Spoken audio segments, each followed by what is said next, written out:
This is a big story, and we've got some info on it, but Shelley says, what are the advantages of buying a leasehold tenure? So what would be the advantage? And there's a lot of leasehold. Well, I don't know about how many leasehold properties there are on the Big Island, Dylan, but I know there's, are there a bunch? Yeah, so Kamehameha Schools Bishop Estate owns a lot of property, especially rural areas. So on Oahu, Scott can correct me if I'm wrong here, but condos are usually leasehold, right? When you're looking at leasehold properties, you're normally dealing with a condo.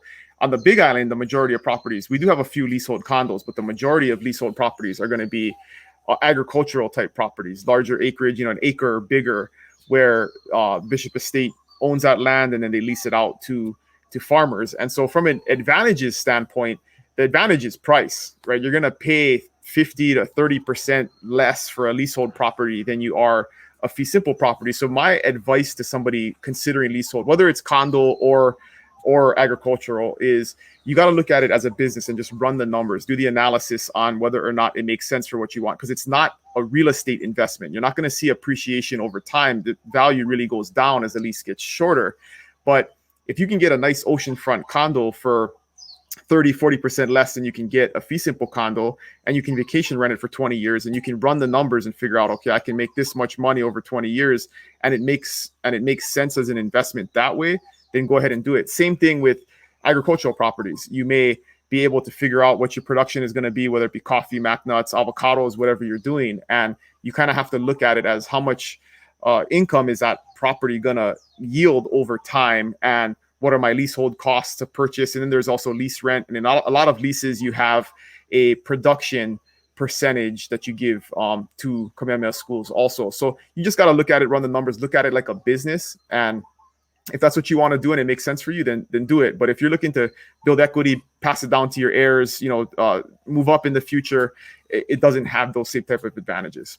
So the moral of the story here is look at it as a business, run the numbers, and know that, when the lease runs out, you will no longer have this property generating whatever it's generating on it. And, you're very likely to get, especially on the agricultural properties, if you're caring for it properly, you're following the rules and the terms of the lease, you're very likely to get it renewed. But again, you have to act like you have to plan that you're not going to get it renewed, and what are the implications of that. So correct.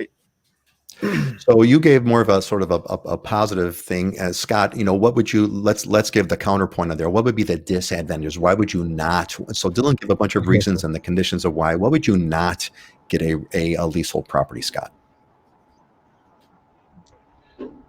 Yeah, I mean, the main thing is when you buy real estate, you want it to have increasing value or have value over time. You can buy a leasehold property with financing, but you have to have 6 more years left on the lease than the length of the mortgage. So in other words, if you buy a property with a 30-year mortgage that's leasehold, you have to have 36 years left on that lease.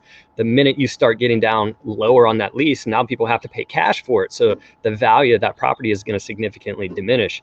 And at the end, there's typically reversionary clauses. About 1% of the properties on Oahu are leasehold. So there are not too many of them, and most of them were condos. And they were designed originally to give affordability to people to be able to buy in, because you're not buying the land and you have this finite period of time that you can own it. They originally started at 99-year leases. Problem is they're getting much shorter. My family owns one at Sans Souci where the lease is up in 4 years, where they're either going to renegotiate the lease for a longer period of time, sell the fee to us, where we would own the land at that point and go to fee simple, or we walk away from the unit and turn it over to that landowner, and then you walk away from the money that you put into it. Excellent. Yeah. Thanks, Shelley, for that comment. That's actually a big, long topic. I got a series of videos on the website about that. But yeah, it's important that people know that, in the quick thing, and I should have mentioned this earlier, but the one that we take so for granted, 2 kinds of properties in Hawaii. There's fee simple and leasehold. Fee simple is the traditional thing that you're used to. On the mainland, you own the property, you own the land. It's yours. It's your asset, assuming you pay your property taxes. And the leasehold is you don't own it. You're leasing it. Just like you lease a car. You lease a car for X amount of years, 3 to 5 year lease. It goes back. Same thing with the property. The lease is longer, 20, 30 years, but it's not yours. It goes back. Okay, great.